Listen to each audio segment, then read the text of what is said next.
లదాఖ్ యువత రోడ్లపైకి వచ్చారు, నిరసనలు చేశారు. ఆ నిరసనలు కాస్త ఉద్రిక్తంగా మారి రణరంగాన్ని తలపించింది.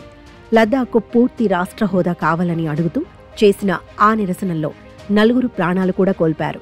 బీజేపీ కార్యాలయానికి నిప్పు పెట్టిన నిరసనకారులు ఉద్రిక్త పరిస్థితులను తీసుకొచ్చారు. అయితే ఈ ఆందోళనలకు కారణం పర్యావరణ ఆవిష్కర్త సోనం వాంగ్చుక్ అని కేంద్ర హోంశాఖ చెబుతోంది. అయితే వాంగ్చుక్ గత 15 రోజులుగా చేస్తున్న నిరాహార దీక్షను హింస జరగడంతో విరమించుకున్నారు. శాంతిని కాపాడుకోవాలని ప్రజలకు విజ్ఞప్తి చేశారు. ఇప్పటికే జాతీయ స్థాయిలో గుర్తింపు పొందిన సోనం వాంగ్చుక్ గురించి మళ్లీ చర్చ జరుగుతోంది. ఇంతకీ సోనం వాంగ్చుక్ ఎవరు? ఆయన చేసిన పనులేంటి? ఆందోళనలు హింసాత్మకంగా ఎందుకు మారాయి?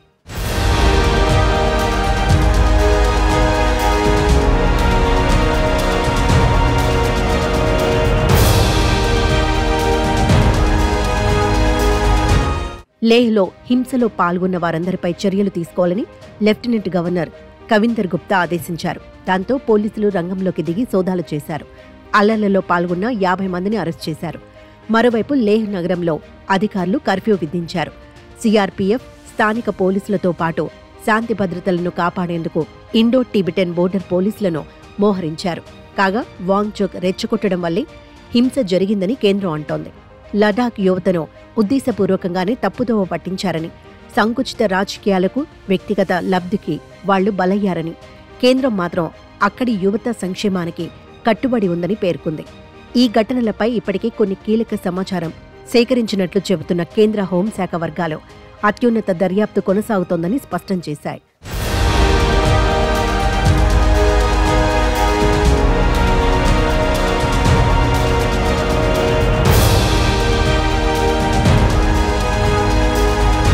కానీ యువజనం ఇలా రెచ్చిపోయే వరకు పరిస్థితిని తెచ్చింది ఎవరు?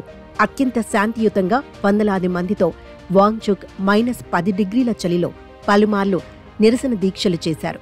ఆయన దీక్షకు కూర్చోవడం ఇది 5వ సారి. ప్రతిసారి ప్రాణాలకు తెగించి దీక్ష కాలాన్ని పెంచుతూ ఢిల్లీ పెద్దల మనసు కరగాలని కోరుకున్నారు.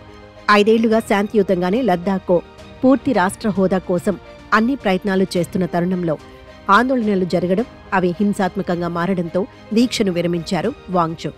అయితే ఈ నిరసనను వాంగ్చుక్ 3 ప్రాథమిక డిమాండ్లపై దృష్టి సారించి ఉద్యమాన్ని ముందుకు నడిపించారు. అందులో మొదటిదే లడఖ్కు పూర్తిగా హోదా ఇవ్వడం, రెండవది రాజ్యాంగంలోని 6వ షెడ్యూల్ కింద లడఖ్కు రాజ్యాంగ రక్షణ కల్పించటం, మూడవది ప్రాంతీయ వనరులు, ఉద్యోగాలు, స్థానిక స్వయం ప్రతిపత్తికి హామీ ఇవ్వడం వంటివి ఉన్నాయి. అయితే వాంగ్చుక్ శాంతియుతంగా 5 ఏళ్ల నుంచి నిరసన తెలపడం, కేంద్రం స్పందించకపోవడంతో యువత బగ్గుమంది. కేంద్రం రాష్ట్ర వినతిని తేలిగ్గా తీసుకుంటుందని మండిపడి ఆందోళనకు దిగారు.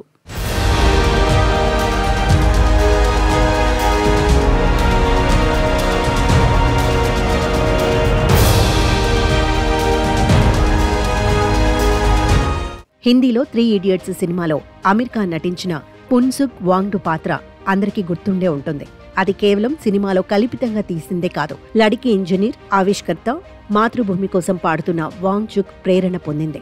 ఇది చాలా మందికి తెలియదు. 1966లో జన్మించిన సోనం వాంగ్చుక్ విద్యారంగంలో సంస్కరణల కోసం SECMOL అనే సంస్థను స్థాపించారు. భారత సైనికులకు చాలా ప్రయోజనకరంగా నిరూపించిన మంచు స్తూపాల నిర్మాణంతో సహా భారత సైన్యం కోసం సోనం అనేక ఆవిష్కరణలను కూడా సృష్టించారు. లద్దాఖ్లో కొనసాగుతున్న విద్యా సంస్కరణలకు ఆయన ప్రసిద్ధి చెందారు.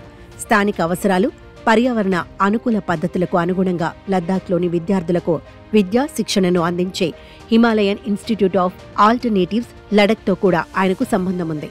అయితే ఎప్పుడూ శాంతినే కోరుకునే ఆయన తాను చేసే నిరసన వ్యక్తిగత ప్రయోజనాల కోసం కాదని, లద్దాఖ్ ప్రజల హక్కుల కోసం మాత్రమేనని స్పష్టం చేశారు.